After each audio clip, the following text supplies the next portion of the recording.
Quando o Thiago formulou esse curso, eu pensei que isso aqui era uma grande oportunidade.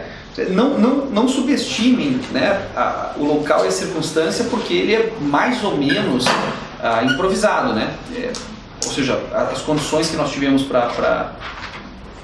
Eu digo nós porque eu gosto de pensar que eu me incluo nesse projeto, né? As condições possíveis para abrir um curso popular, né, público, gratuito, sabe, nessa fronteira de democratização do espaço público, que é um espaço que privilegia classe, raça e gênero, me pareceu incrível, mas não só apenas pelo fato de que o corpo docente que se montou é muito competente. Vocês tiveram aula com o Marcelo, por exemplo, que é meu orientando no doutorado, que é um cara excelente, pô. Não só é um juiz progressista, mas tem uma formação teórica, um horizonte cultural muito amplo. E os outros professores que participam do curso, mais ou menos qualificados, mas todos integralmente comprometidos com o propósito político desse curso. Por que eu acho que ele é grandioso, né? Apesar da sua dimensão ser relativamente pequena em termos de espaço, condição de estrutura? Porque aqui está se projetando o que vai ser a medida ideológica da Defensoria. Em que sentido eu digo isso? O Ministério Público e o Judiciário, eles contam com recursos muito maiores, né? Eu posso dizer isso público porque, enfim, eu tenho que declarar esse dinheiro no imposto de renda, né? E consta, de fato, na minha declaração. Quando eles me convidam para dar aula em pós-graduação, e eu dou uma aula na sexta-noite e uma aula sábado de manhã, eles me pagam R$ 5.400 no dia. Então eu saio de lá com 10 pau no final de semana. É sensacional, assim, né? Você fala, quanto dinheiro que eles têm para gastar nisso. E de fato eles têm gastado muito dinheiro e constituído as próprias escolas e mandaram os próprios promotores fazerem pós-graduação, né? E conseguirem seus mestrados e doutorados e começar a dar aula. E esses promotores colonizaram a academia e o cotidiano forense com uma ideologia punitiva que acredita que prender as pessoas é solução para alguma coisa, e eles contaminaram o debate público, né, com as suas associações, com essa ideia de que a injustiça da seletividade penal tem que ser universalizada, quer dizer, eles não estão contentes em prender gente pobre, eles querem prender gente rica com os mesmos critérios de legitimidade, né? Eles querem expandir a injustiça e não nivelar a justiça. E a Defensoria hoje tem, eu acho que é a única instituição que ainda tem legitimidade para combater isso de maneira institucional, ou seja, de colocar, dizer, olha, o espaço público, o interesse público, não é constituído pela pretensão de punir. Né? Não pode ser assim, né? Se alguém hoje defende o interesse público, é a Defensoria, não é o Ministério Público, porque o interesse público não é a soma do interesse das pessoas, não é a expressão do interesse coletivo, é a renúncia do interesse individual. Então, um exemplo clássico quando queriam construir uma estação do metrô no bairro de Higienópolis, os vizinhos ficaram muito incomodados, porque eles só gostam de andar em metrô em Paris, né? Em São Paulo é coisa de pobre. Mas em Paris eles adoram dizer que andaram de metrô e tal. Então, esse transporte lá é público, o transporte aqui é de classe. Então eles fizeram um abaixo-assinado, uma campanha ridícula, dizendo que eles não queriam gente diferenciada em Higienópolis, certo? Então eles não queriam uma estação de metrô. Mas eu vou dizer, bom, mas esse era o interesse dos moradores do bairro, certo? E isso é o interesse democrático? Não, não é. O interesse democrático é quando você renuncia ao teu interesse individual de não ter a estação e reconhece que a estação é importante para as pessoas, para o público. Ou seja, quando você abre mão do particular em favor do universal. Não quando você coletiviza o singular e chama esse particular coletivo de universal. E isso é interesse público. Por isso que a defesa do interesse público é você garantir, por exemplo, que um cara como o Fernandinho Beiramar possa ir de avião assistir a audiência pessoalmente. Mas é muito caro. Bom, mas é um direito fundamental dele. Ao garantir o direito fundamental dele, nós estamos renunciando àquela verba para garantir um direito individual que realiza o interesse público, que é o interesse que os direitos fundamentais sejam sempre respeitados, não importa quem seja o destinatário deles. Essa perspectiva de que o interesse público é a renúncia do interesse privado, especialmente num espaço em que tudo se privatiza, em que todos os espaços públicos são contaminados pela racionalidade do privado, né, da lógica de mercado. Acho que só a Defensoria tem condições de fazer esse debate hoje. Por quê? Porque com quem trabalha o defensor público? Ele trabalha com... Não é só com a classe mais baixa, que é necessariamente a criminalizada.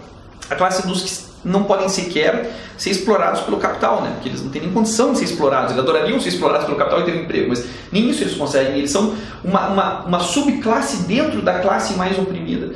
Quer dizer, quem está a favor deles, né? Pensando em ética como a prática concreta de valores concretos, acho que a Defensoria é a instituição mais cristã que existe, né? No sentido de dizer que ele é a única instituição que está preocupada com, sabe, o que alguns criminólogos, né, como Alessandro Gioia, chamam de a canalha, né? A ralé, né? Aquelas pessoas que estão abaixo das condições de exploração do capital. Só a Defensoria tem interesse neles, é por isso que o interesse deles é público. Já a ideologia do Ministério Público, patrocinada pelas pessoas que fizeram mestrado e doutorado às custas da Universidade Pública para difundir essa ideologia punitiva, estão produzindo nas suas escolas um conhecimento bem diferente, que é legitimante da violência, que acha pretexto para aumentar a violência, né, que consegue trabalhar teorias, pseudo-teorias jurídico-penais para ampliar o alcance do sistema penal.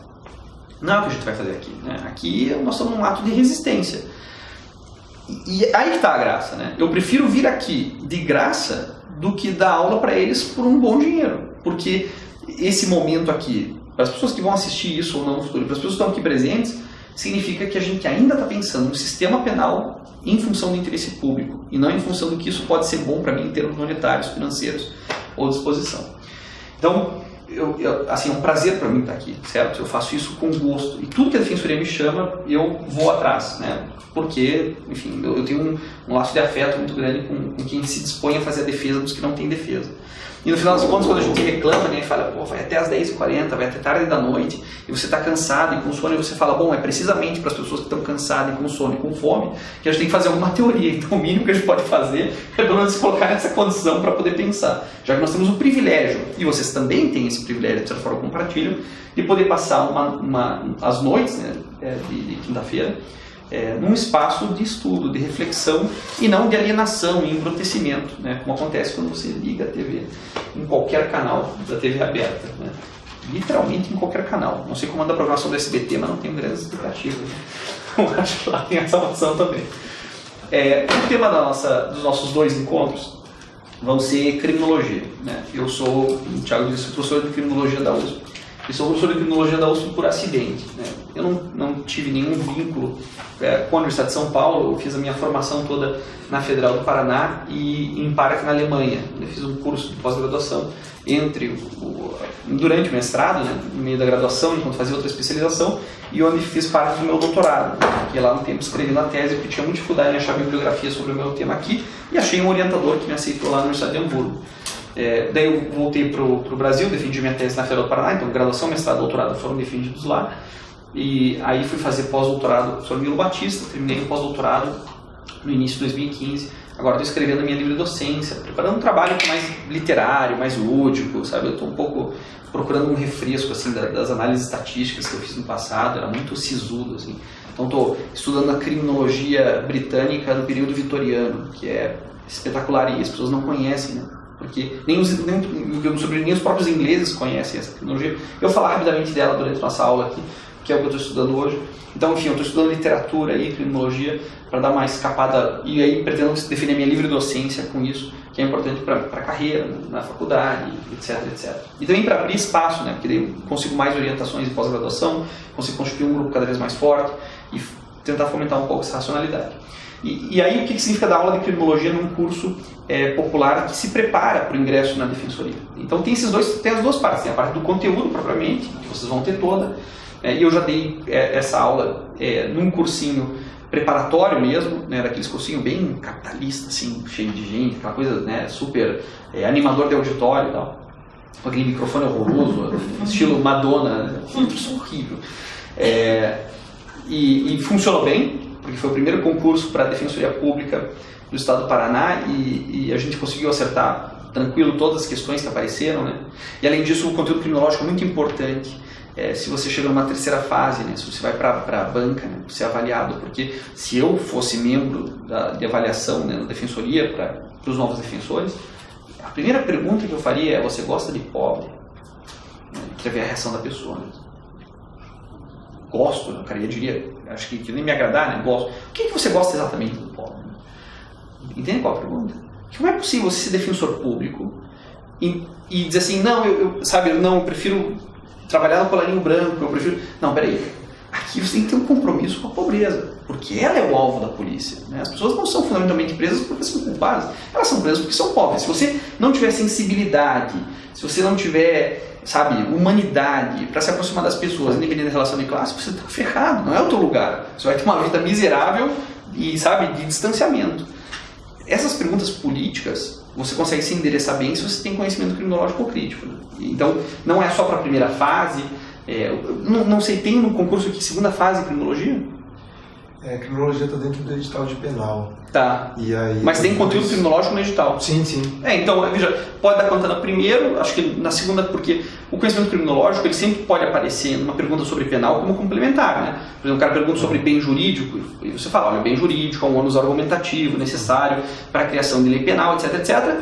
Entretanto, nós sabemos pela criminologia crítica que o bem jurídico não é objeto de proteção, já que o objeto de proteção declarado na norma penal não é. Então, você ganha repertório, né, para as suas respostas, você ganha qualificação para isso. E isso te coloca numa posição em banca, né, na última fase, com um conhecimento bastante potencialmente crítico. Nos 2 últimos concursos foi o Patrick ele cobrava essa... Pois é, né? Enfim, ajuda muito, né? Dá essa dimensão política do que significa ser um defensor público, né? O que eu não quero para a defensoria, né? Acho que o Thiago também não quer, o Patrick não quer, nenhum defensor quer. A gente não quer concurseiro, sabe? A gente quer gente com vocação. Porra, eu quero ser defensor, né? Não, eu quero ser qualquer coisa, eu quero pendurar meus sonhos no olerite. Não, a gente quer, gente para lutar pelos que não têm, né, direito. Então, vamos lá. Criminologia. Então, a primeira coisa que eu tenho que estabelecer para vocês é o que é criminologia. Eu estou chutando aqui, pessoas formadas em direito nos últimos 20 anos não devem ter tido criminologia. Nos últimos 5 anos, devem ter tido criminologia como uma optativa de 6 meses. Se tanto, certo? Mais ou menos essa distribuição dos currículos universitários no Brasil.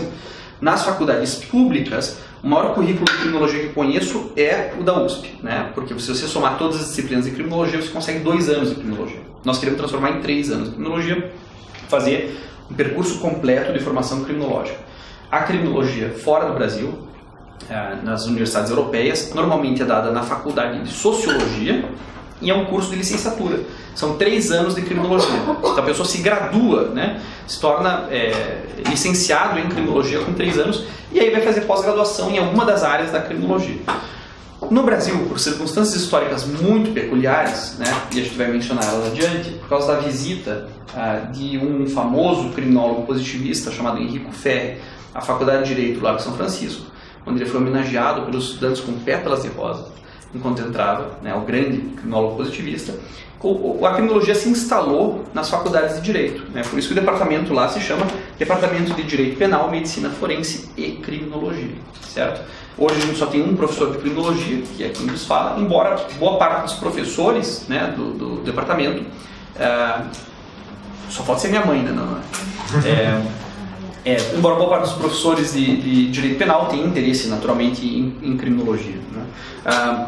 Mas está nas faculdades de direito, e aí aparece como disciplina na graduação com 6 meses, e em 6 meses, para ser sincero para vocês, o que você consegue apresentar é uma síntese da diacronia histórica da criminologia, uma síntese do percurso histórico da criminologia. Se você falar assim, esse autor pensava assim, esse autor pensava assim, esse autor assim, você dá um panorama do que foi o desenvolvimento criminológico, mas você não consegue propriamente fazer criminologia, né? E a gente vai ver o que seria fazer criminologia a partir da definição.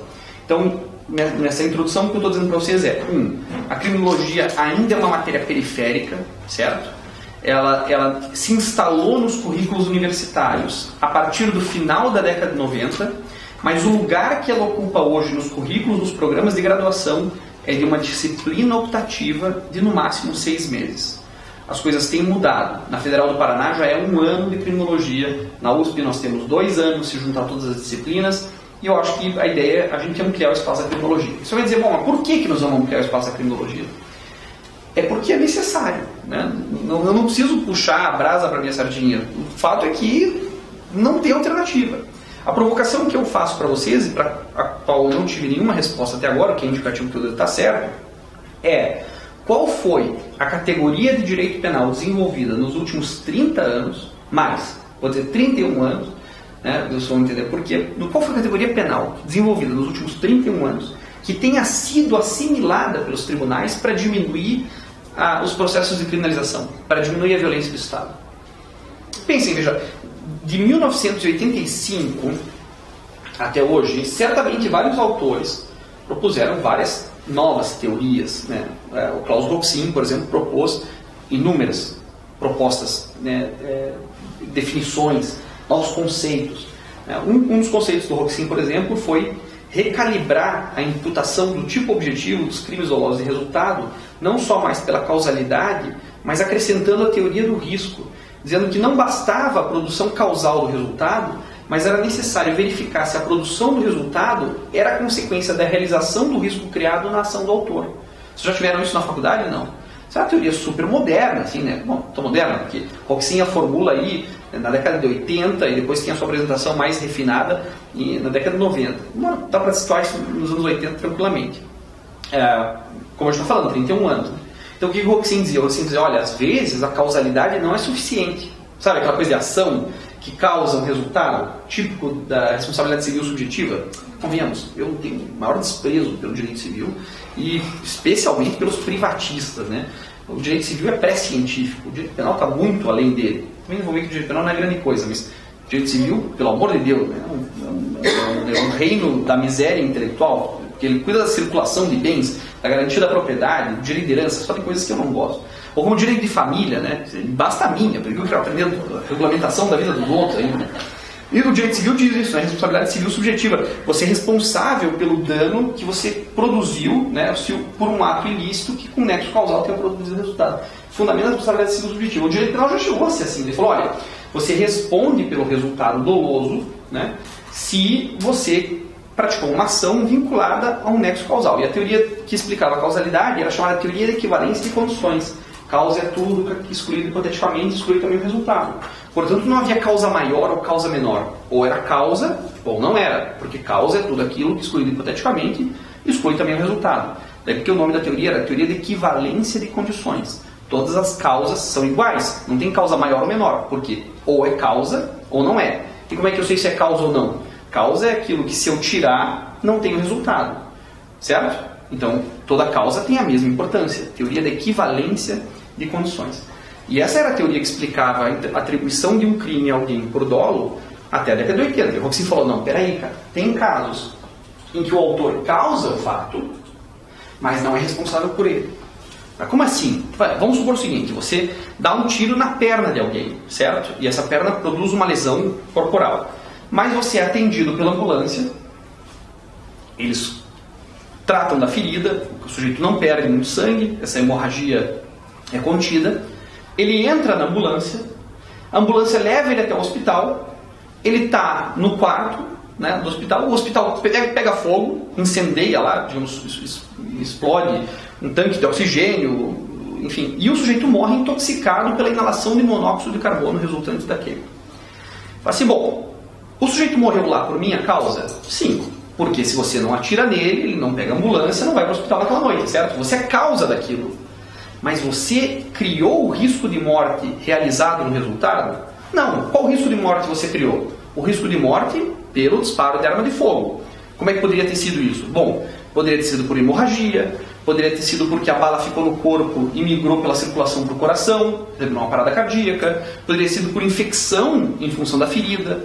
Mas quando você atira em alguém, você não cria o risco de morrer, de matar essa pessoa com monóxido de carbono, certo? Então você causa a morte dela, mas você não criou o risco realizado no resultado. Deu entender a lógica do Roxin? Ou seja, o critério do Roxin veio para dificultar o processo de imputação. Porque ele falou, não basta causalidade. Eu preciso de causalidade e imputação do tipo objetivo de acordo com os critérios do risco criado. Eu só estou falando isso para vocês para dizer que nós temos uma teoria complexa, como vocês podem ver. Uma teoria mais rigorosa para a imputação do tipo objetivo. Isso é da década de 80. Isso foi assimilado pelos tribunais brasileiros? Eles usaram a teoria da imputação objetiva para aprimorar, para tornar mais rigoroso o processo de denunciar alguém? Não.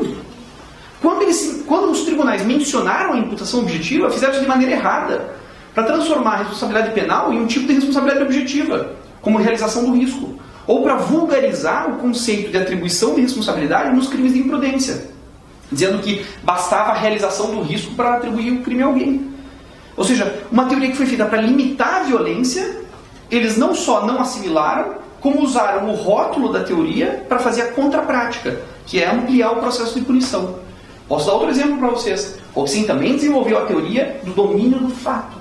Ele dizia que não bastava o sujeito ter relação causal com o fato, participação causal, como diz até hoje o Código Penal brasileiro, né? Contribuição causal para o fato que define a autoria. Ele falou, não, cara, olha, para você poder diferenciar o que é autor e partícipe, você só vai conseguir fazer essa distinção se, além da contribuição causal do autor para o fato, o autor tiver o domínio desse fato na seguinte dimensão: ou ele é capaz de dar início à execução, ou interromper o seu curso. Então, se o motorista que está esperando na porta do banco para que os ladrões saiam com o dinheiro em fuga, você pergunta, esse cara que dirige o carro, ele é autor ou é partícipe? Veja, para a teoria tradicional, ele é autor, porque ele colabora causalmente para o fato, certo? Para o Hoxin, ele não é autor. Por quê? Porque ele participa do fato na modalidade de cumplicidade, prestando ajuda material dolosa a fato doloso à lei principal. Ele não é autor, ele é partícipe por quê? Porque se ele for embora com o carro, o assalto não é interrompido. O assalto tem um curso causal próprio. E se ele não levar as pessoas até lá com o carro, o assalto pode se realizar também sem ele. Ou seja, ele não tem domínio do fato do assalto. Né? A partir do momento que começa a execução do roubo, em que eu mostro a arma para alguém e exijo dinheiro, ele não controla esse curso causal. Ele colabora para isso, mas ele não tem domínio desse fato, ele não é capaz de paralisar a execução. O Hoxin desenvolveu essa teoria para limitar o processo de imputação de responsabilidade contra pessoas que tinham responsabilidade penal em função tanto do Muro de Berlim quanto dos herdeiros finais aí, né, que eram a responsabilidade dos colaboradores do nazismo. Até que ponto o cara responde por esses crimes? E o Hoxin dizia, olha, ele não pode responder por um crime no qual ele participou, né, ele não pode responder como autor, se ele participou disso, mas se ele não era capaz de paralisar o curso causal, ou se ele não era capaz de dar início à execução, se ele era só uma peça da engrenagem, entende? Sem a qual o motor continuava funcionando, mas com ele funcionaria melhor. Então ele não é autor, ele é partícipe. Essa teoria foi assimilada pelos tribunais para diminuir os critérios de imputação, para reduzir a violência do Estado? Não! Quando o STF usou essa teoria, usou de maneira errada. O STF, bom, não vou nem falar do STF, mas enfim, vou falar, é o pior STF da história. Nós nunca chegamos num ponto teórico tão baixo no STF em matéria penal. Isso desde a saída do Sepúlveda da Pretense. Mas eu acho que hoje nós atingimos o fundo do poço. Só que alguém emprestou uma pá para eles. E eles querem continuar. Assim, é um troço horroroso, horrível. Eu nunca vi um STF tão desqualificado em matéria penal. Mas um dos momentos mais baixos dessa desqualificação foi quando foi a Rosa Weber que mencionou a teoria do domínio do fato para dizer que não tinha provas contra alguém, mas mesmo assim ia condenar essa pessoa em função da teoria do domínio do fato.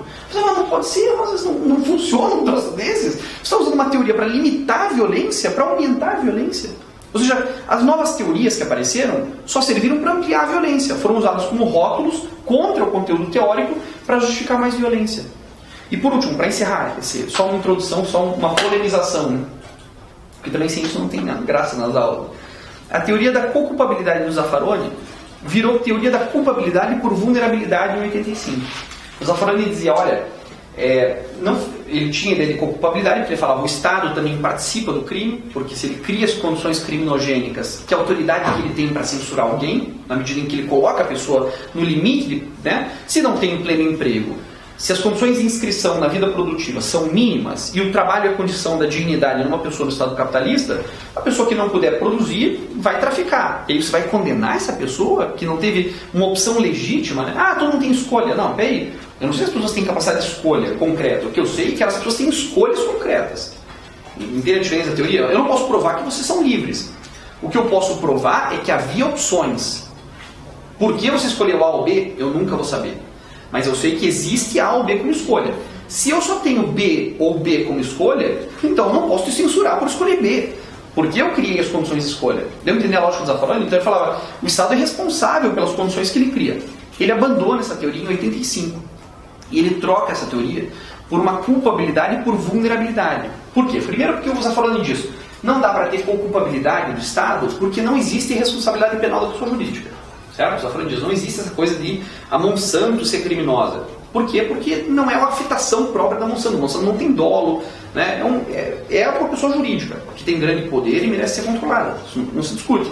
Mas uma coisa são os diretores da Monsanto e sua responsabilidade penal pela contaminação de um rio ou, enfim, pela produção de algo que possa produzir um desastre ecológico, mas a responsabilidade individual penal. No âmbito jurídico, talvez a regulação administrativa dê conta, um administrativo sancionatório, né, que não tem que respeitar as regras do processo penal. Então, como não tem responsabilidade penal pessoa jurídica, não faz sentido falar que o Estado é co-culpável. O Estado só pode ter culpabilidade se o Estado tiver responsabilidade penal. Mas como pessoas jurídicas não tem, não fazia muito sentido a teoria. E o segundo problema é que parecia uma teoria de tom paternalista, baseada um pouco na simpatia que você tem pelas pessoas que não têm condições de fazer escolhas legítimas porque tem poucas oportunidades de escolha, né, diante de opções concretas.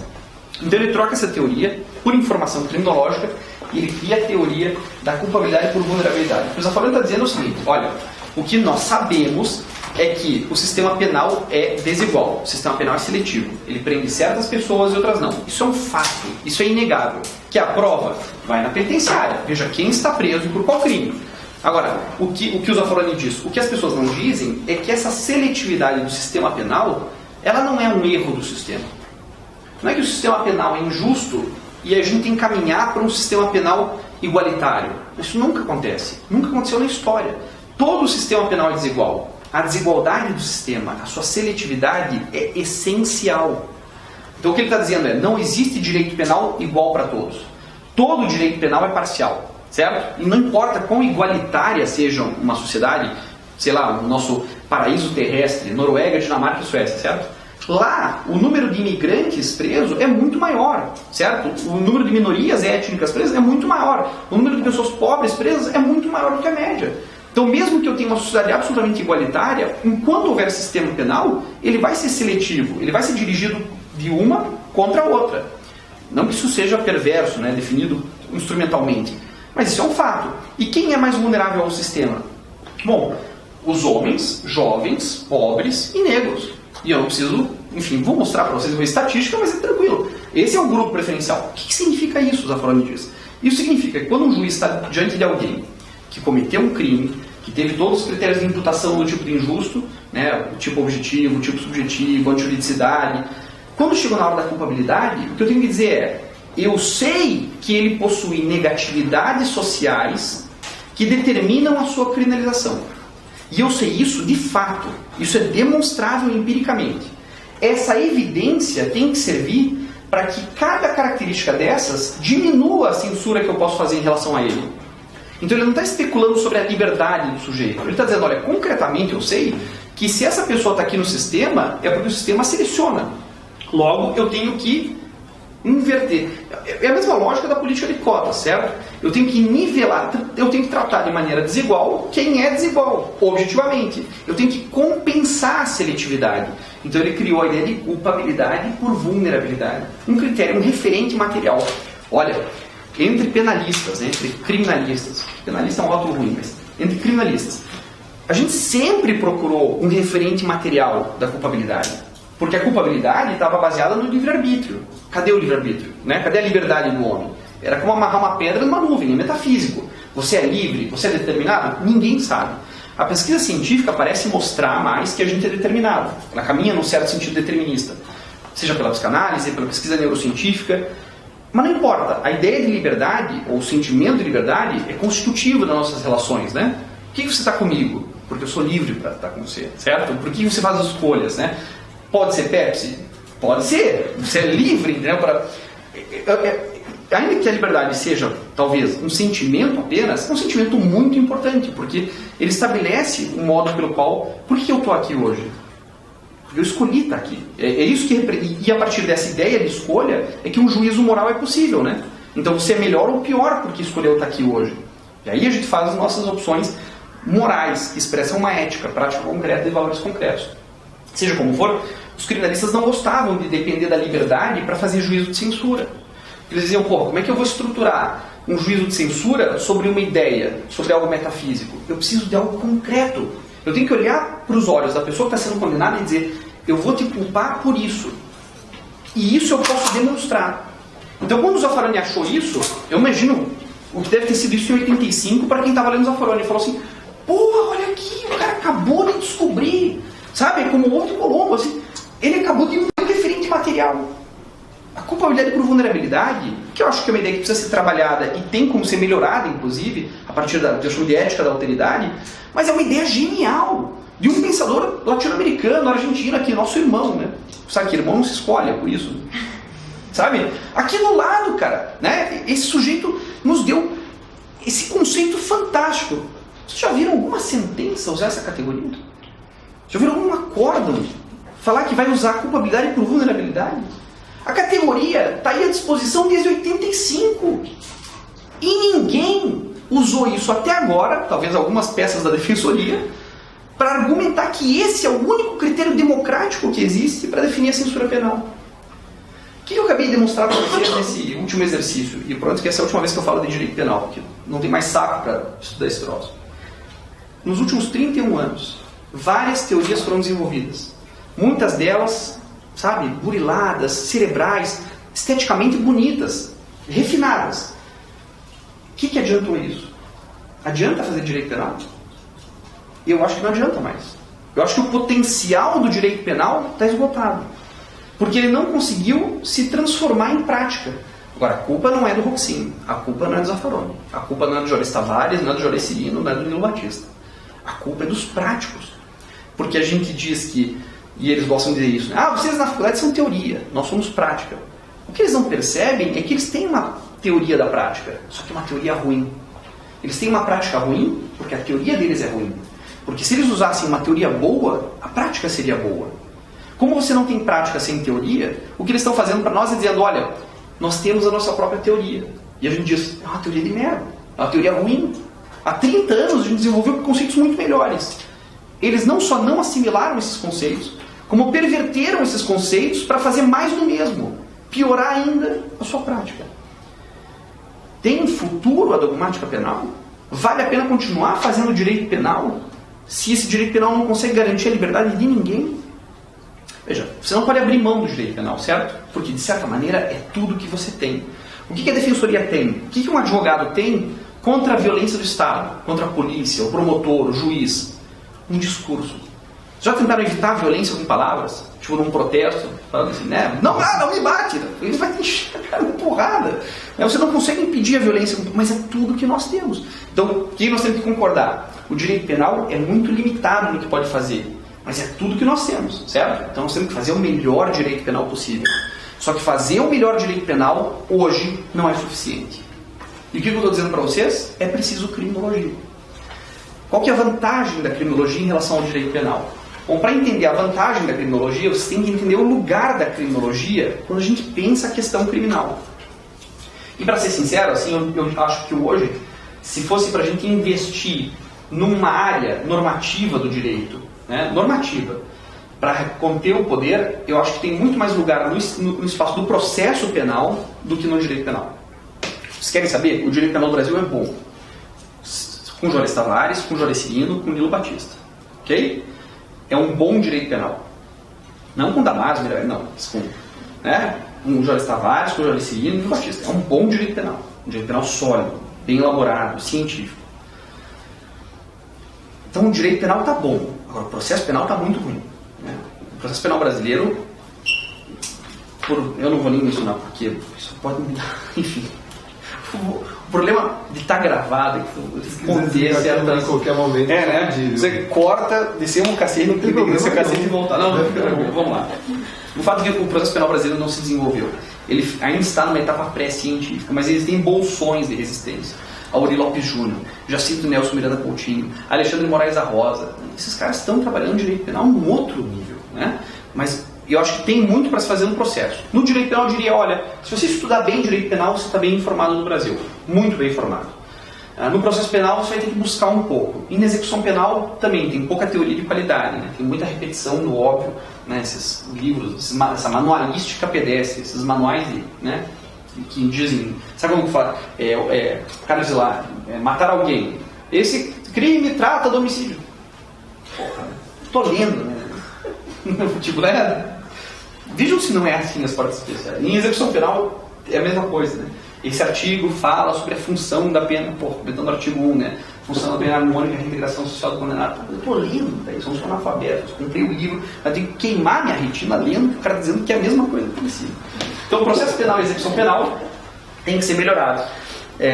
Mas o direito penal, se as pessoas soubessem direito penal e aplicassem direito penal, já seria suficiente. Então, se vocês estão pensando, poxa, mas eu gosto do direito, né? Não gosto da criminologia, eu quero trabalhar no campo do direito. O processo penal precisa mais de vocês do que o direito penal. Né? As teses e dissertações de direito penal que eu tenho lido são muito ruins. As de processo têm melhorado, e as de execução penal também têm mais futuro. Mas eu falar sobre o lugar da criminologia, certo? Esse é um debate que eu fiz hoje de manhã, por acaso, né? Para as presas. Né? E eu vou repetir ele aqui. Então, eu quero que vocês considerem que a ideia de direito penal é uma ideia nova. Né? Nova no sentido de ter mais de 200 anos, mas ainda assim nova. Eu tenho certeza que na faculdade de vocês, eles deram para vocês um livrinho chamado Dos Delitos das Penas, né? Do Cesare Bonessana, Marquês de Beccaria.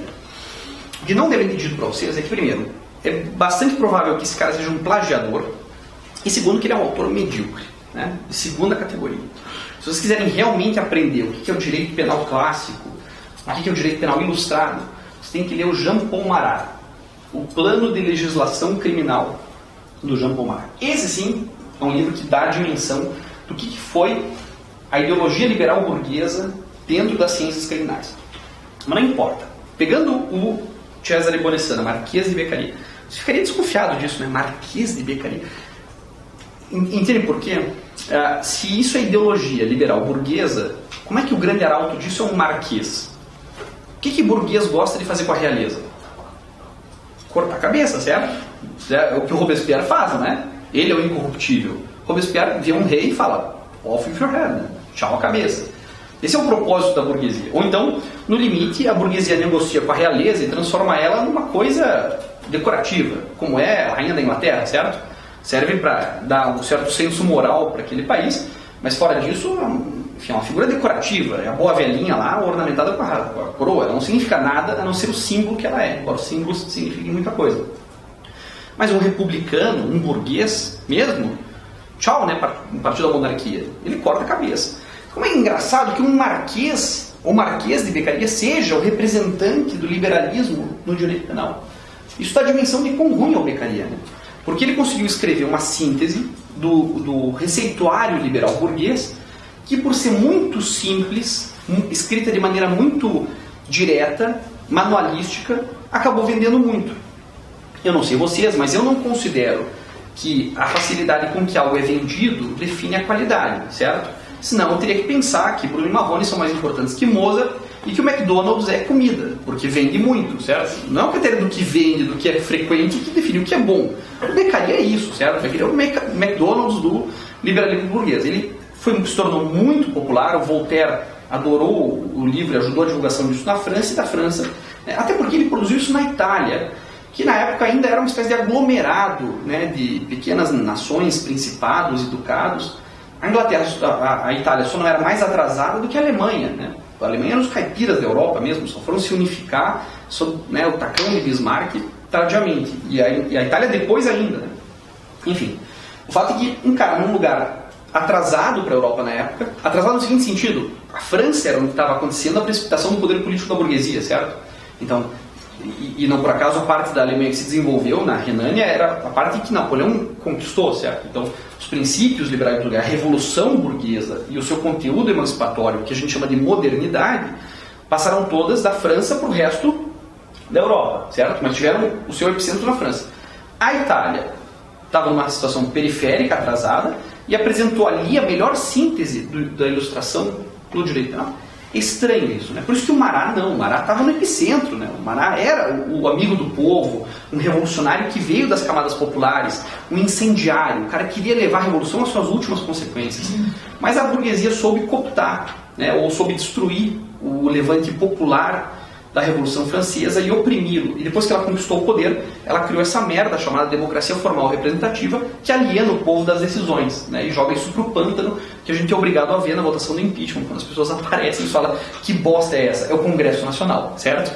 E pântano não é uma designação histórica. Sabe que tinha a direita e a esquerda, certo? A direita era os girondinos, a esquerda os jacobinos, e eles chamavam a meiuca lá o pântano, né? E o pântano está lá tomando as decisões sobre a nossa vida, vocacionado pelos seus líderes, que decidem como é que vai decidir. E foi isso que a burguesia nos deixou. Mas enfim, de qualquer forma, era para dizer que vocês devem ter lido esse livrinho, e provavelmente o professor de vocês fez rasgados elogios à Beccaria, como se fosse expressão do liberalismo burguês. É um livro de segunda categoria, provavelmente um plágio de dois irmãos, né, os irmãos Verri, que eram os companheiros, não confundir com Enrico Ferri, né, os irmãos Verri, que eram companheiros do mesmo grupo político do Beccaria, e que propunham essas ideias. Era mais uma reunião dessas, e eles debatiam ideias, né, sobre como deveria ser a pena e o processo e a execução da pena, o que mereceria pena de morte, se a pena de morte era útil ou não,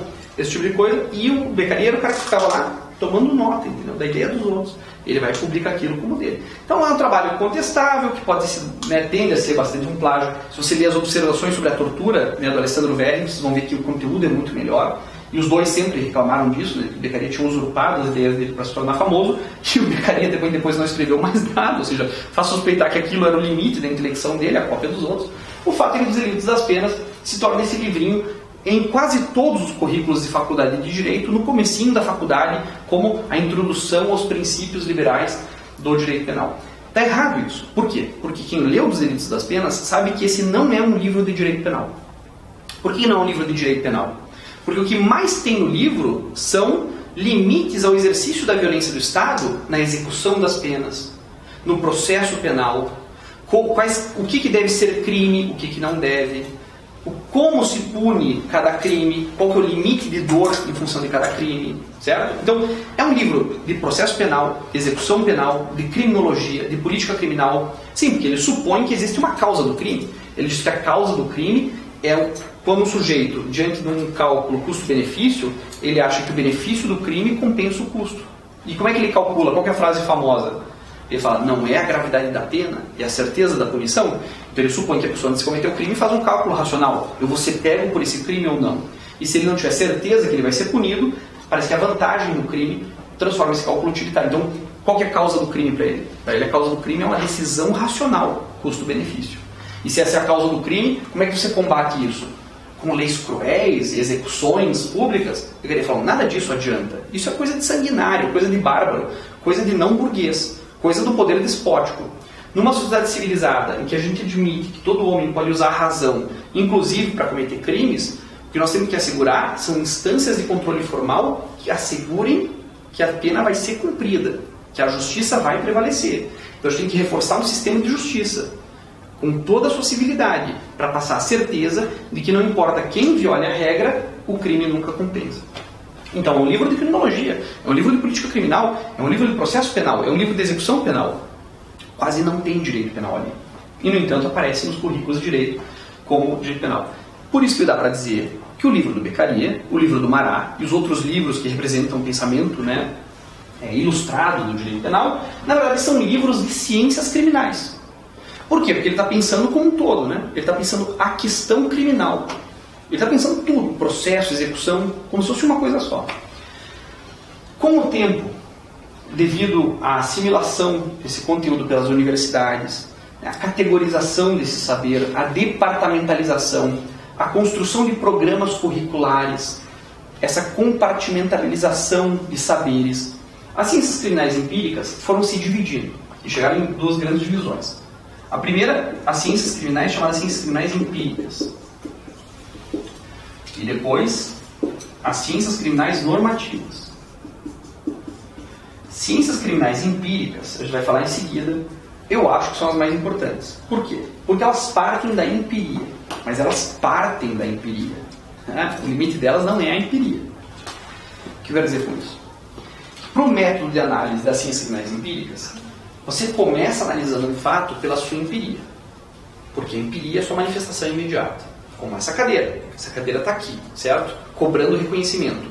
Ela existe, certo? eu não vou cair, digamos, na ressignificação linguística de dizer que eu não posso dizer que tem um rinoceronte nessa sala. Não tem um rinoceronte nessa sala, mas tem uma cadeira. Essa cadeira cobra identidade. Como que essa cadeira aparece para mim? Eu acabei de dizer para vocês. Essa cadeira aparece como cadeira. Cadeira é uma abstração que dá conta dessa empiria, certo? Então eu vejo a cadeira e digo, cadeira. E cadeira dá a sua aparência. O que é essa aparência? É a empiria? Não, é o abstrato. O empírico é esse ferro, esse feltro. O empírico é isso, o que os meus sentidos denunciam, certo? Isso é o empírico. O que eu coloco no lugar do empírico? O abstrato, um conceito. Eu digo, eis uma cadeira. Dizer que isso é uma cadeira diz algo sobre essa cadeira? Eu não sei nada sobre essa cadeira. Eu só coloquei nela um rótulo, uma abstração. Eu fui do empírico para o abstrato.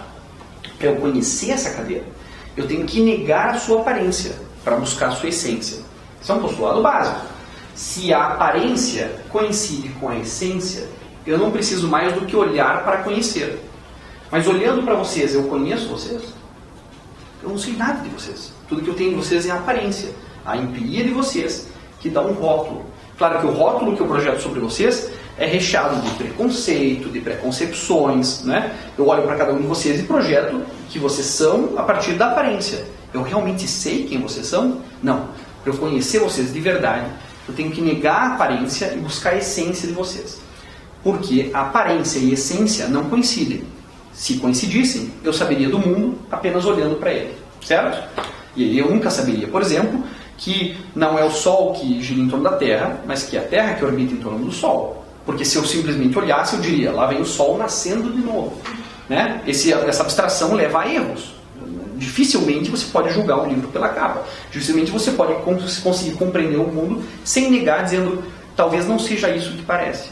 Esse é o primeiro postulado do conhecimento científico. Isso não é isso. Ou seja, isso aqui é uma cadeira, mas tudo isso aqui não é uma cadeira. Claro que não. Isso aqui é um monte de coisa.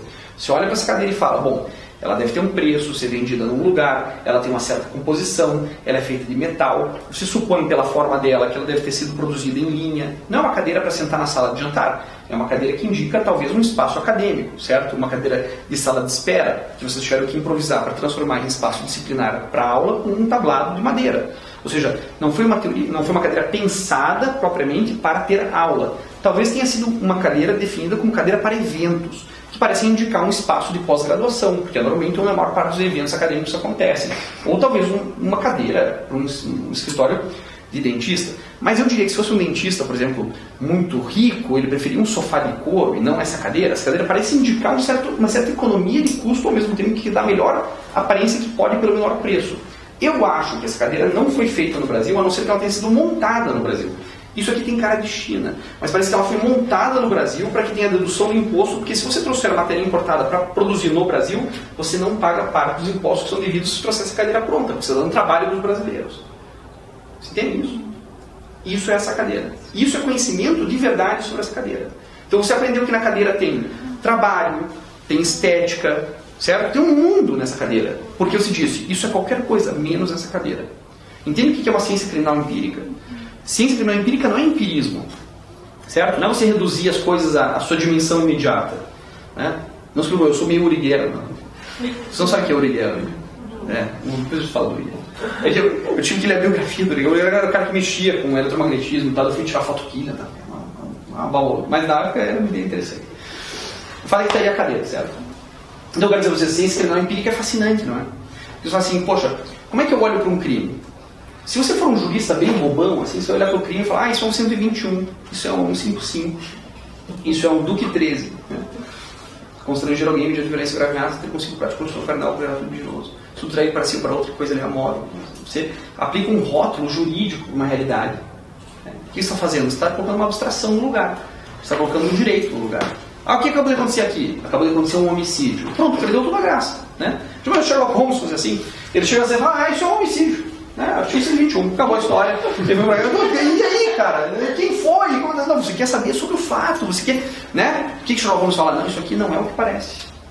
Isso aqui não é o que parece. Né?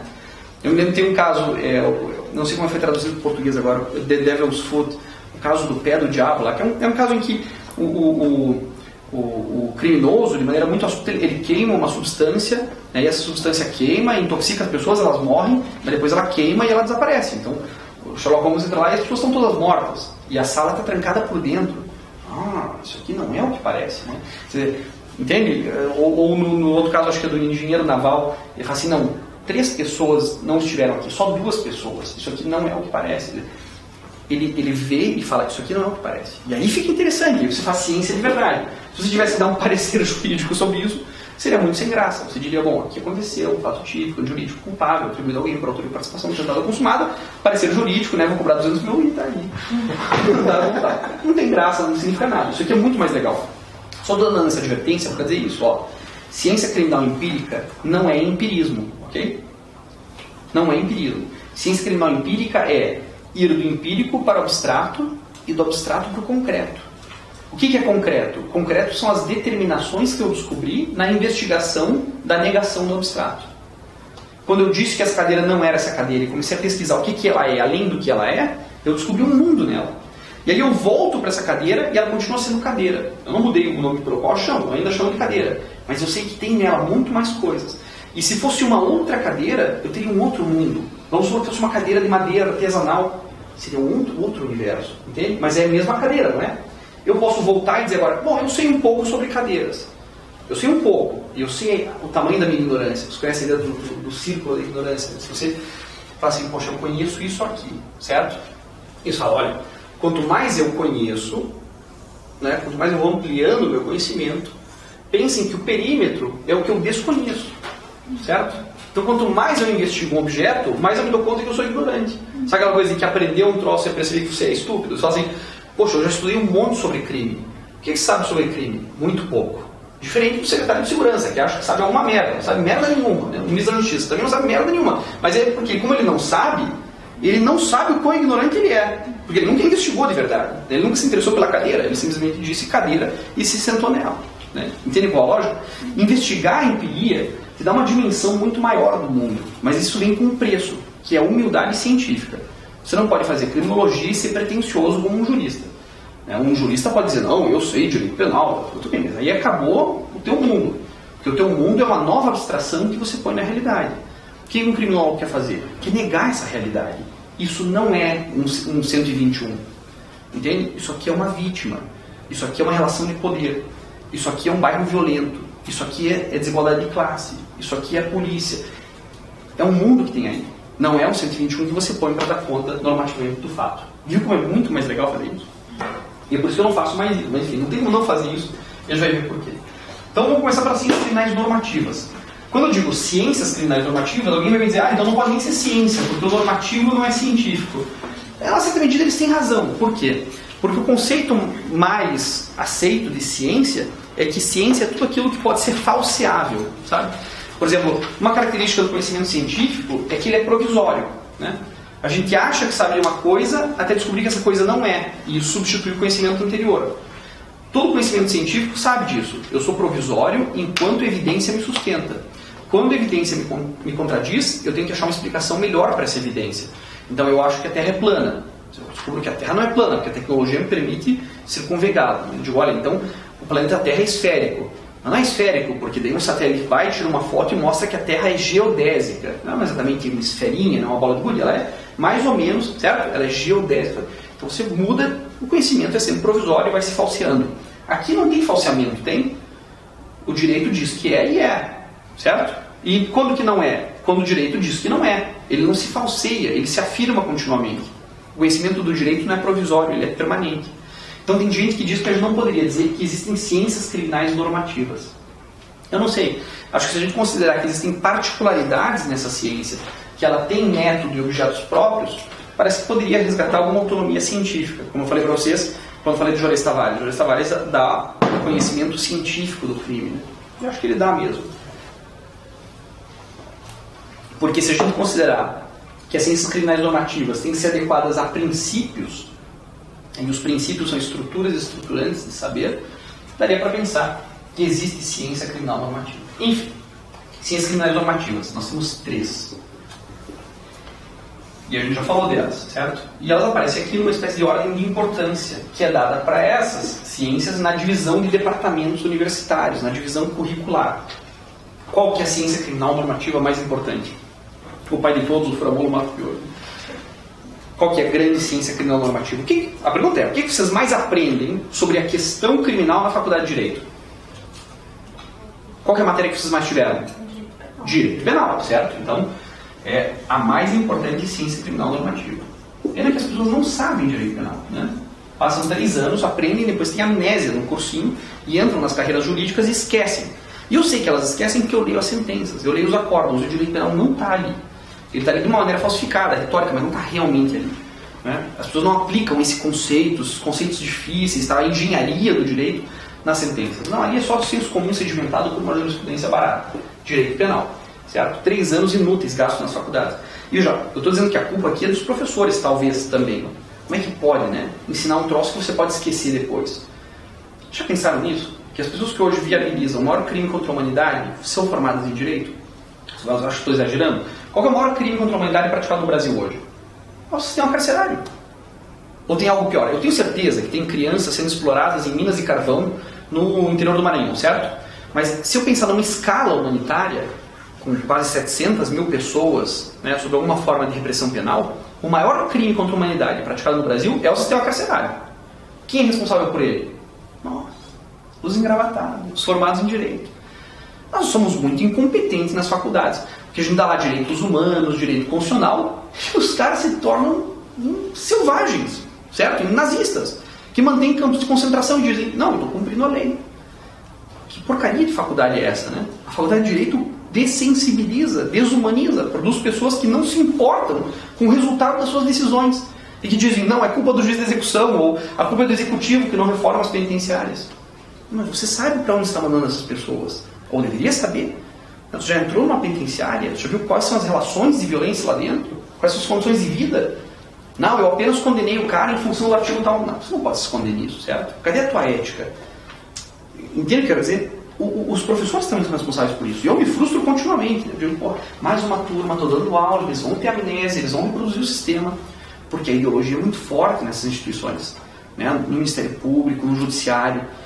Por isso que a gente está mesmo num ato de resistência, sabe? Tentando resgatar, vejam, com a resistência, resgatar o direito penal. Dizer, não, pô, você tem que respeitar o direito penal. Você tem que provar, né, dentro dessas categorias, que são categorias buriladas pela melhor dogmática penal alemã do mundo. Né? Melhor dogmática penal alemã do mundo. No sentido que você se apropria do direito penal alemão para o Brasil transformar o seu direito penal em um instrumento rigoroso de limitação da violência do Estado. Porque a única coisa que o direito penal pode fazer, a única coisa que ele pode fazer é limitar a violência do Estado. O direito penal não consegue proteger bens jurídicos, o direito penal não faz ninguém mais seguro. A gente sabe disso, né? Há 200 anos, né, a sociedade vem tentando usar o direito penal para proteger pessoas. Como é que tem sido essa experiência? Né? Você pode ir no necrotério, passar a mão pelos pés gelados e falar assim, o direito penal protege a vida. O direito penal não protege a vida, certo? O direito penal, talvez uma dimensão oculta, garanta a propriedade. O direito penal garante a dignidade sexual, que já é discutível com o bem jurídico. Né? Talvez o exercício da liberdade sexual, mas dignidade sexual parece que colocar dignidade no sexo, porque é um lugar que eu deveria manter indigno, diria o Bukowski. Né? Não vem colocar dignidade no sexo. Né? O crime seria a violação do exercício da liberdade sexual. Aí pode ser, porque todo mundo tem direito de exercer a sua sexualidade de maneira livre. E não pode ser constrangido por isso. Agora, antes era ainda pior, né? Antes era crime contra os costumes. Imagine, né? Você é vítima de estupro, mas o crime não é contra você, é contra os costumes que dizem que sexo só é possível no casamento. Até 2009. Isso não sou muito atrasado, né? A gente ainda diz que vai levar a júri mulheres que decidem interromper uma gestação. Já pensou? Daqui a 100 anos vamos olhar assim, quem fazia essa merda? Nós. Né? Quem que legitimava isso? Nós. Nós mantínhamos esse sistema de punição achando que isso ia garantir alguma coisa. Sei que quando a gente fala assim, a gente ri, parece idiota, mas os juízes acreditam que punindo pessoas o crime diminui. Só isso. Eles acham mesmo que prendendo pessoas o crime vai diminuir. Pô, mas nós temos 200 anos de evidência em sentido contrário. Não é louco isso? Não é assim, sabe? E aí dizem que não, Maurício, você é utópico. Utópico é você, que 200 anos de fracasso depois diz que o teu sistema vai melhorar de uma hora para outra. Sabe, tipo um relacionamento que há 200 anos não tem nada errado, fala, não, se a gente fizer mais uma terapia de casal, parceiro, 200 anos de fracasso deveriam indicar que isso não vai dar certo. Não, os abolicionistas são utópicos.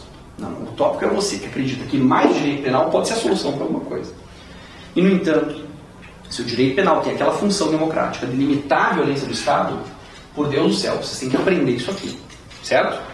Quando vocês entrarem para a defensoria, e todos vocês vão entrar para a defensoria, vocês têm que saber que a única arma que vocês têm é essa. Então, ou vocês manejam isso com precisão, ou vocês dão aula de direito penal em cada petição, ou vocês não têm a menor chance. O que eu estou dizendo para vocês? Vocês quase não têm chance. Perdendo isso aqui, né, a defensoria está perdendo. Está perdendo. E ela entra derrotada. Mas para ter alguma chance de ganhar, tem que dominar isso aqui. Se você não domina direito penal, talvez a defensoria não seja o lugar para você. Porque é tudo que você tem. Certo? É a única coisa que separa a violência do Estado do teu protegido. É o direito penal, é o discurso da imputação. Então você tem que conhecer o Roxin, tem que conhecer o Roxin. Tem que conhecer o Juarez Tavares, tem que conhecer o Juarez Tavares. Tem que ler o Juarez Cirino, tem que ler o Nilo Batista, tem que ler os melhores, Juan Busto Ramírez, Zaffaroni, sabe? Os grandes, os bons. Se mete lá o nariz no Yeshek, no Maura, no Strattenwert, aprenda o direito penal. Porque não é nada, mas é tudo que nós temos, certo? Qual que é a segunda matéria que vocês mais têm na faculdade de Ciências Criminais Normativas? Processo penal, certo? Um currículo de processo penal decente, penso eu, deveria durar 2 anos. Não sei se é assim em toda a faculdade, mas, enfim, daria conta, pelo menos, do básico do processo penal.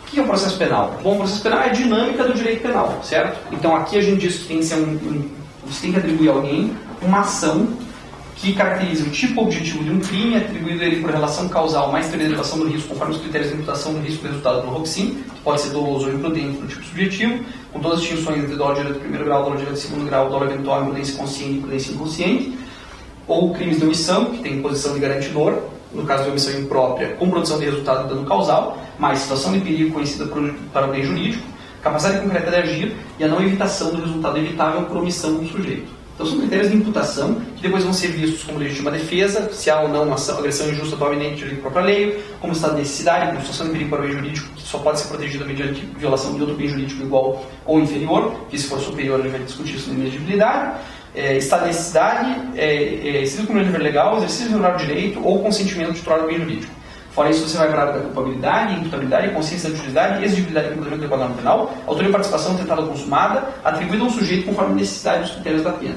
Direito penal. Mas como é que você preenche esse modelo? Com prova. Prove que essa pessoa subtraiu. Prove que essa pessoa dolosamente matou. Prove que essa pessoa não estava em legítima defesa. Prove que essa pessoa tinha mais de 18 anos e sanidade psíquica capaz de atribuir a ela se decisão num fato livre. Prove isso, certo? Já o direito penal no Brasil, eu falei para vocês, tem uma certa base teórica, o processo penal não tem. Vocês querem ver um dos grandes erros, é quando falam que, por exemplo, contraditório e ampla defesa são princípios. Não são princípios, são regras. Leiam lá na Constituição, a todos será assegurado o contraditório e ampla defesa. Quando se fala que algo é princípio, o princípio é uma estrutura estruturante, certo? Ela põe a estrutura, mas ela não está na estrutura. Para quem toca um instrumento musical é fácil entender essa ideia quando se fala de claves. Sabe, tipo clave de sol. O cara vai tocar piano, ele não toca clave de sol e começa a tocar. A clave de sol está em cada nota, não está? E é o critério para saber se o cara desafinou ou não. Para você entender se a melodia, se a harmonia são corretas, você tem que ver se elas estão corretas conforme a clave. A clave estrutura a estrutura, mas ela é uma estrutura estruturante, porque ela não se toca. Ela é condição de toda nota. E ela está em toda nota, mas ela não está. Deu para entender o que é um princípio? Um princípio é uma condição de ser. O direito penal tem vários princípios. Tem o princípio da legalidade, o princípio da culpabilidade, o princípio da legalidade. O processo penal só tem um princípio, que é o princípio dispositivo, que funda o sistema acusatório. Lembra a estrutura estruturante? Você cria um núcleo de significação, mas já um núcleo que não tem posição fixa, que estrutura as condições de produção. É um princípio como estrutura estruturante. O princípio é dispositivo. O que diz o princípio dispositivo? Quem produz as provas são as partes. Quem produz as provas é acusação e defesa. E o juiz? O juiz só controla a produção, mas ele não opina. O momento em que o juiz vai afirmar a certeza que ele tem sobre o fato é a sentença. Nada pode ser mais enganador do que aquela tradução latinesca, falsa e estúpida, de dizer que sentença é um sentimento. Deus me livre de ser julgado pelos sentimentos de alguém, certo? Se você vai condenar alguém, você tem que ter certeza. E não é certeza em função de uma dúvida razoável. Não é certeza absoluta mesmo. Se você não tiver... A dúvida razoável funciona para julgamento colegiado. Para julgamento singular, você tem que ter certeza que foi o coronel Mostarda com o castiçal na biblioteca. Se você não mostrar as 3 cartas que provam autoria, materialidade e imputação nexo causal, não vale nada. Você tem que ter certeza. Você está mexendo com a liberdade de alguém. Pô, mas se eu tiver dúvida, ótimo. Quem tem dúvida, absolve. Porque in dúbio, pro réu. Isso não é um princípio, é uma regra. In dúbio, pro réu. Se você tem dúvida, você decide a favor do sujeito. Não é um princípio, não é uma sugestão, não é um mandado de otimização. É uma regra. Na dúvida, você absolve. Mas isso serve para todas as dimensões do direito penal por meio da prova. Olha, eu não consigo demonstrar que foi doloso. Legal, então é imprudente. Eu não consigo demonstrar que ele criou o risco específico no resultado. Então não tem tipo objetivo. Eu não consigo provar que ele não estava em legítima defesa. Então aceite a tese de legítima defesa. Entende a lógica? Você só pode condenar a partir do que você demonstrou dentro dessas regras que é verdade. E se você tem dúvida, viva a dúvida. Porque na dúvida você decide a favor do réu. Em qualquer dimensão. Deu pra entender? Não consigo provar que ele é autor. Então ele é partícipe. Se você não conseguir provar, você tem dúvida. E se você tem dúvida, você tem uma solução certa. Quando eu digo que só tem um princípio no processo penal, e esse princípio é dispositivo, o que eu quero dizer é que a construção dos fatos passa pelas partes, nós estamos renunciando à verdade. Eu não quero saber o que realmente aconteceu. Não me interessa saber o que aconteceu. Eu tenho que achar uma solução justa. E a solução justa, às vezes, implica negar o próprio fato. Vamos dar 2 exemplos. Um primeiro é bíblico, certo? Qual que é a decisão na mitologia cristã mais justa de toda a história? Qual que é a decisão mais justa da história bíblica, assim, da mitologia cristã? Qual que é? Ninguém fez catequese, eu fiz 3 anos de catequese. Aquele rei de quando Aquele rei não é qualquer rei. Era o homem mais sábio do mundo. Sabe qual é a história do Salomão, né? O cara muito esperto, Salomão. Deus aparece a Salomão e fala assim: por seres tu, ó Salomão, filho de Davi, etc, etc, eu vou te dar o que você me pedir. Pô, imagina, Deus aparece aqui, né, dá qualquer coisa. Eu falo, pô, eu quero 3 tricampeonatos pro Curitiba Futebol Clube, depois eu quero 36 anos sem perder pro nosso rival, que não vale a pena mencionar, né, enfim, que é o exemplar da burguesia pequena de Curitiba, que não vale a pena, da República de Curitiba, esse tipo de coisa. Enfim, eu pediria coisas óbvias, mas Salomão era muito esperto. Salomão falou assim: meu senhor, eu não quero nada, dai-me sabedoria. Ele falou: porque soubestes pedir, eu vou te dar tudo de acréscimo, vou te dar mulheres, dinheiro, escambau, deu tudo para ele, porque ele queria sabedoria. Então Deus deu a esse homem uma sabedoria infinita, esse é o homem mais sábio do mundo. Ele está lá sentado no trono e aparecem 2 mulheres escandalosas, meio programa do Ratinho, né? Ah, esse filho aqui é meu, esse filho aqui é meu, esse filho aqui é meu. Salomão não tem acesso ao DNA, sabe? Ele não sabe se é verdade, se essa criança é filho de um ou de outro. O que ele faz? Ele truca, né? Ele fala: soldado, corta essa criança ao meio, dá um pedaço para cada um e acabou. Ele está trucando, certo? E daí uma das mães diz 6 e fala: não, prefiro então que tu dês a ela, né, do que ver o meu filho dispensado. Tu eres a verdadeira mãe, dá a criança e acaba o resultado. Solução justa? Boa solução, certo? Ela era mãe? Vai que essa mulher era tão safada, tão ordinária, que ela sacou que o Salomão nunca ia cortar a criança ao meio, certo? Então o cara trucou e ele mentiu. Quer dizer, mas nós estamos felizes com a decisão. Ele chegou à verdade. A gente sabe se a verdade, que era filha de uns 2 ou de uma terceira? A gente não sabe a verdade. Não importa. O fim do processo penal não é descobrir a verdade, é chegar a uma solução que funcione socialmente. Então, essa coisa de querer saber a verdade, se você quer saber a verdade, você está disposto a violar os meios, sabe? A pessoa acha que está sendo traída. Todo mundo está sendo traído, certo? Mas se você vai investigar, você vai descobrir. E aí o problema é que você vai violar a confiança do teu parceiro, não é? Aí você vai pegar a senha da pessoa, vai entrar, sabe? Você vai violar o direito da pessoa porque você quer saber a verdade. Você quer saber a verdade você vai descobrir. Entende qual a lógica? Vai ser boa essa verdade? Talvez seja melhor viver sem a verdade. Entende? Renunciar a ela pode garantir uma vida feliz. O que eu quero dizer é que se você está tão obcecado em provar contra alguém, você vai ser antiético, você vai roubar a senha da pessoa, você vai violar os meios. O que eu estou falando para vocês? O processo penal é o controle dos meios. Ela não se importa com o fim. Pensem só, vocês estão processando, né, supondo no lugar do juiz, você está processando alguém, certo? Um crime muito grave. Vamos supor que estupro de uma menina de 12 anos de idade. Pô, um crime bárbaro, terrível. Estão investigando o sujeito, certo? Aí no processo aparece uma escuta telefônica em que o sujeito confessa por telefone para um amigo que ele estuprou essa menina de 12 anos. Pô, você ouviu a gravação? Você ouviu o cara se gabando disso. Só que essa conversa foi feita no 16º dia da interceptação telefônica. E o que a lei diz? Que a interceptação só é válida por 15 dias. Eu falo, mas eu ouvi. Ah, mas não importa. O que você tem que fazer? Você mesmo sabendo a verdade, diz, a decisão certa é anular o processo. Eu não tenho prova, eu vou absolver, ou então eu tenho que anular pela ilegalidade da escuta, devia ter terminado no dia 15. O processo é nulo. Você pega isso e dá para a imprensa divulgar? Não, né? Entende o que eu quero dizer? Você não dá a conversa dos outros gravada ilegalmente para a imprensa, você anula o processo. Você fala, olha, a regra foi violada. Porque o processo penal é sobre controle dos meios, não sobre atingimento do fim. Por isso que o processo penal tem que renunciar à verdade. Vocês já ouviram isso em algum curso de processo penal? Ninguém fala isso, mas é tão elementar, porque foi para isso que criaram o processo legal devido, né? Due process of law. O devido processo legal, como dizem alguns. O processo legal devido à lei. E aí, quais regras tem o processo legal devido? É o princípio do juiz natural? É a regra do juiz natural. O que é o juiz natural? É que o juiz não é de ocasião. O juiz é definido antes pela lei.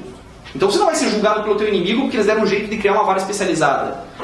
Certo? Você vai ser julgado pelo... Ah, mas doutor, nós queremos uma vara especializada. Agora, não interessa. Quem que era o juiz antes do fato? Quem que era o juiz definido pela lei? Antes. Porque eu não posso ser vítima de uma reorganização do judiciário que me coloque num juiz de linhadura. Eu quero o juiz que eu tinha antes, seja linhadura ou não. Entende o que eu quero dizer? Esse é o juiz natural. Isso é um princípio? Não, é uma regra. Se não se cumpre a regra, o que acontece? Não tem processo. Você não pode ser acusado desse fato. O processo acaba. Por isso que não existe nulidade relativa. Toda nulidade aqui é absoluta. Porque você está violando um direito fundamental, definido como regra no artigo 5º. No artigo 5º. Sabe? É direito fundamental. Não é uma sugestão, não é um princípio. Quando fala que vai ter contraditório, vai ter preferencialmente, se possível, contraditório? Não, vai ter contraditório. O cara pode ser julgado à revelia? Não pode, porque não tem contraditório. Você entende qual a lógica? Diz que vai ter ampla defesa. O que é ampla defesa? Bom, ampla defesa é em contraposição a algo, certo? Ampla defesa, acusação estrita. O Ministério Público pode produzir prova contra você? Pode, dentro da lei. Estritamente dentro da lei. Mas e se você produzir uma prova ilegal a teu favor? Pode? Pode. Você tem direito à ampla defesa. Você pode vulgarizar as regras, você não pode torturar alguém, certo? Mas você pode produzir uma prova não autorizada por um juiz, por exemplo, né? Vai que você grava o teu vizinho, né, escondido, e ele confessa que ele é homicida e não você. Você, pô, mas você está se defendendo. Você pode incriminar o cara por isso? Não. Você pode se defender com isso? Pode. Entende qual a lógica? Aquilo não serve para incriminar, mas serve para te defender, porque a defesa é ampla. E ampla defesa implica o quê? Defesa pessoal ampla e defesa técnica ampla. São regras, não são recomendações, não são princípios. E isso é processo penal. Agora, vejam bem, se seguindo as regras do processo penal, eu conseguir demonstrar com certeza que o sujeito praticou uma ação típica jurídica culpável, por autoria ou participação tentada ou consumada, eu posso aplicar uma pena. Não é que eu devo aplicar uma pena. Eu posso, certo?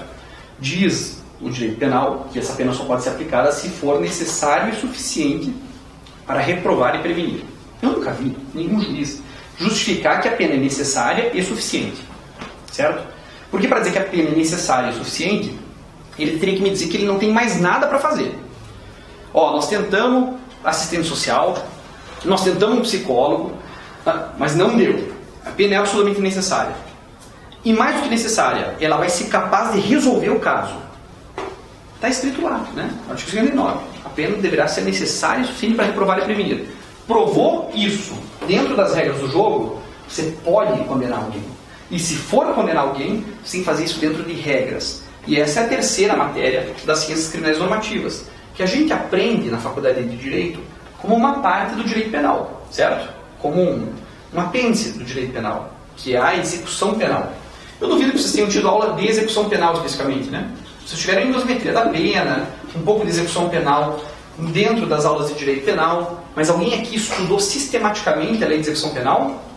Falta grave, defensoria vive disso, certo? Vive disso, de saber os critérios de remissão, indulto, execução penal, progressão de regime, certo? Bom, a progressão está dissolvida, mas enfim, execução penal. Execução penal coloca as condições de humanidade para você poder aplicar e executar uma pena combinada a alguém que foi provado, dentro das regras mais rigorosas que existem, né, da engenharia científica do direito penal, que praticou uma ação de dano jurídico culpável para autorização atentada consumada. Isso é um curso de direito, certo? Normalmente não é bem dado. Quem acha direito penal fácil não teve direito penal direito. Né? E eu não desculpo não ter processo penal direito. Nós estamos muito atrasados no processo penal ainda.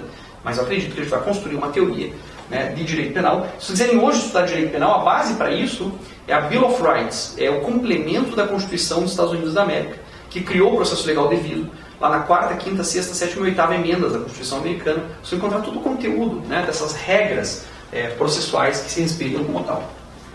E ninguém estuda isso. Mas enfim, tá aí. Isso é o direito, certo? É tudo que nós temos, não é suficiente. É uma ciência criminal normativa, que depende da norma. Nós estamos falando aqui do dever ser. Né? Olha, deveria ser assim. O processo deveria ser assim. A pena deveria ser assim. Certo? A autoria deveria ser definida dessa forma. Deveria ser. O que é isso? Isso é uma abstração. É algo que a gente põe no lugar da empiria. Certo? Teve um homicídio. O que a gente coloca lá? Isso aqui. E a gente cria um sistema para isso.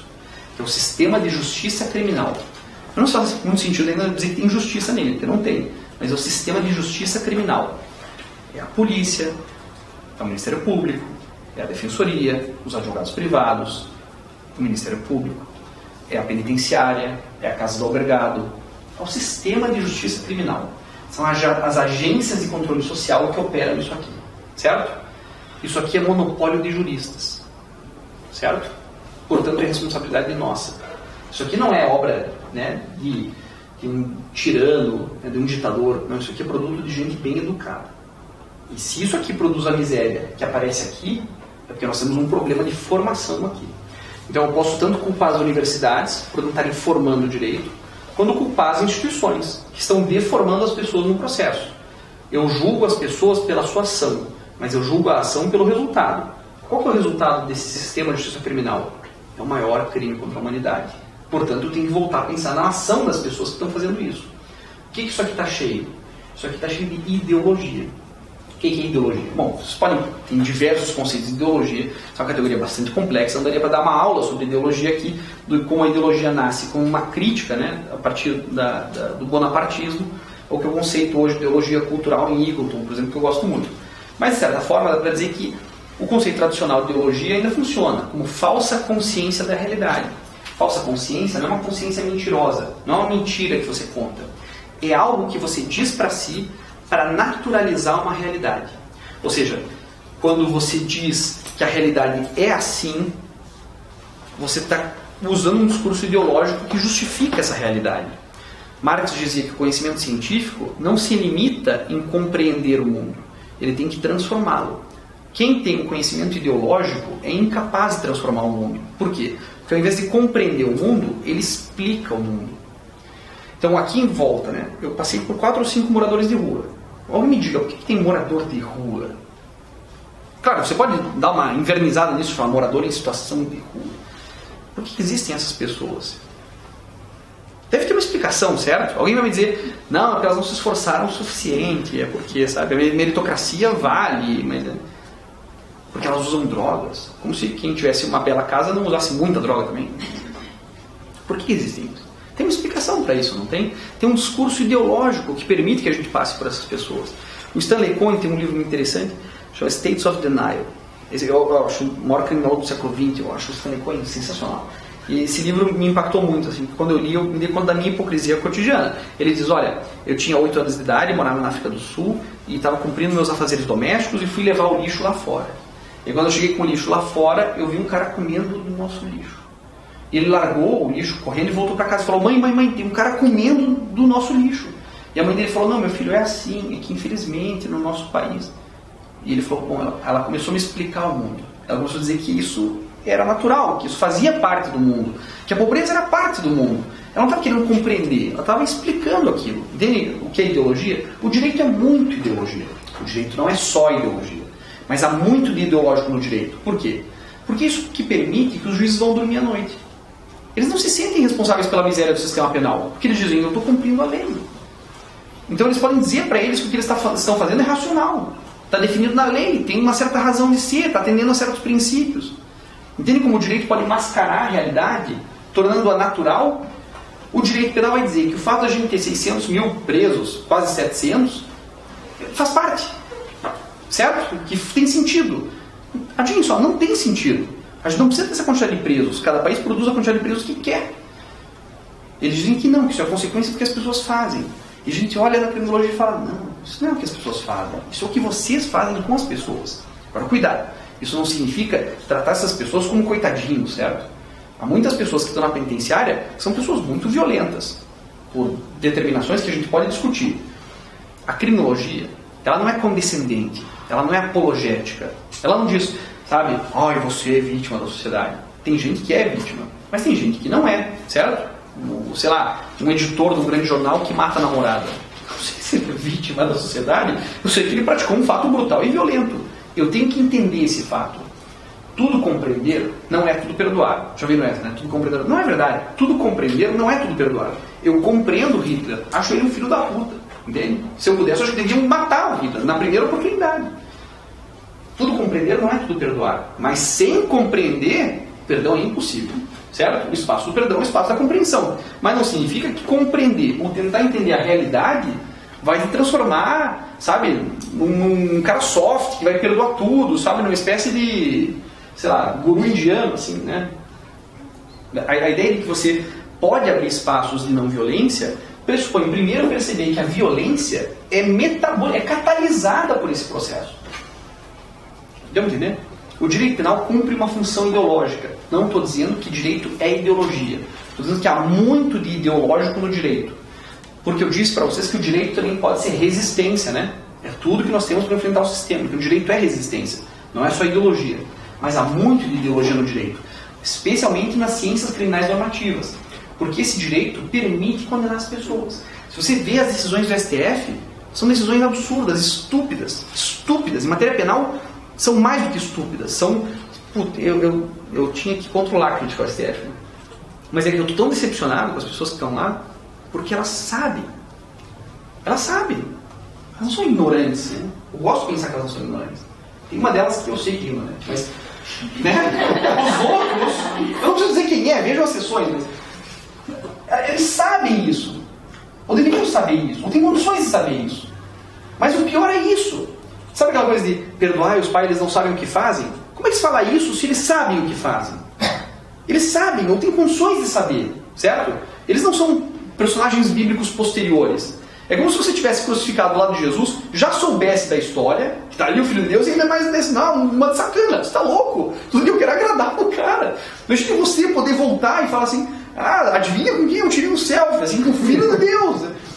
Você sabia disso, você teve a possibilidade de conhecer a história. Né? Pôncio Pilatos, a gente fala, você foi um cagão, um covarde, você não viu culpa no cara e condenou, mas você não sabia, né, de verdade que ele era o Filho de Deus. Já pensou? Se você soubesse, soltem esse cara, vamos lá jantar lá em casa, pelo amor de Deus, como é que fazem isso com Jesus? Né? Você sabe da história. Eles estão lá, eles sabem da história. Mas eles são pior que o ladrão, né? Do outro lado da cruz. Que não sacou, ele fala assim, se você sabe disso e faz isso em nome da lei, você não tem o direito de ser ingênuo. Você é cínico. Todas as decisões... O STF não acabou de relativizar a presunção de inocência? Falou que tem execução provisória de sentença? Como é que ele fez isso? Ele chegou e falou assim, sabe o quê? Foda-se a lei, o mundo está muito violento, nós vamos aqui violar essa regra constitucional. Não, eles disseram, a regra constitucional comporta uma interpretação que diz que eles usaram o mesmo discurso do direito para violar o direito. Eu não sou analfabeto, eu sei que está escrito no artigo 5º.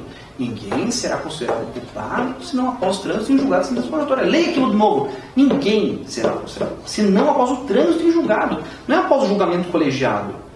Você não pode dizer que está escrito A, está escrito B. Eu sei ler, está escrito isso. Existe um limite para a hermenêutica. Eu não sei bem onde está esse limite. Mas não dá para negar a literalidade da lei. E eles negaram isso. Ou seja, eles mostraram o aspecto mais ideológico do direito. Mostrando que pelo direito quase tudo se faz. Até o maior crime contra a humanidade. Enquanto você diz que está cumprindo a lei. Entende o perigo do direito? O direito não é ideologia, porque você pode usar esse mesmo discurso para desmascará-los. Falando, vocês usaram uma teoria errada, vocês não entendem nada, vocês não fizeram direito, vocês fizeram chicana, retórica. certo? Ou seja, o direito pode ser resistência, mas o que ele tem de resistência é muito pequeno diante do que ele tem de ideológico, não é? Bom, nem precisaria dizer esse discurso todo para vocês, basta dizer que o conceito de propriedade é um conceito jurídico, certo? Eu sou dono disso aqui, eu tenho um pedaço de papel que prova isso, registrado lá no tribunal. O que significa isso, certo? Ele criou juridicamente o domínio territorial privado. Pode isso, Arnaldo? Não sei. Deve poder, porque se tem papel que diz esse troço. Enfim. Certo? Eu acho que a gente tem que batalhar esse espaço, mas é pouco. Certo? Então, primeira advertência. Se a maior parte dos autores que eu mencionei você não conhece, sinal amarelo para vocês. Vocês têm que estudar mais direito penal. Se isso aqui que eu falei para vocês parece novidade, vocês têm que estudar processo penal. Se vocês não conhecem execução penal, vocês não têm condições de entrar na defensoria. Porque o mais importante no dia a dia da defensoria deve ser discussão de execução penal para quem vai trabalhar na área penal. Certo? E embora vocês tenham que dominar isso aqui é pouco. Porque nos últimos 30 anos eu não vi nenhum avanço nisso aqui que justifique continuar estudando isso. Eu acho que o potencial de resistência disso está esgotado. Precisa ser valorizado, recuperado, mas não vai sair disso. É lutar com palavras contra a violência. Eu gostaria de propor o estudo de ciências criminais empíricas. Certo? O que são ciências criminais empíricas? São aquelas que querem descobrir o concreto. Elas partem da empiria, percebem o abstrato, negam o abstrato, vão atrás das determinações do fato e voltam para a abstração, uma abstração mais rica, que a gente chama de concreto. Porque você conhece a concretude daquilo que está na negação da aparência do fato como tal. Como é que nós estamos para o nosso intervalo? Como é que vocês têm feito normalmente o intervalo? 9 horas. Hã? A gente vai às 9 horas, volta às 9h20. Tá bom. Então, como eu ia pular para ciências criminais empíricas, acho que é oportuno a gente fazer uma pausa e voltar às 9h20.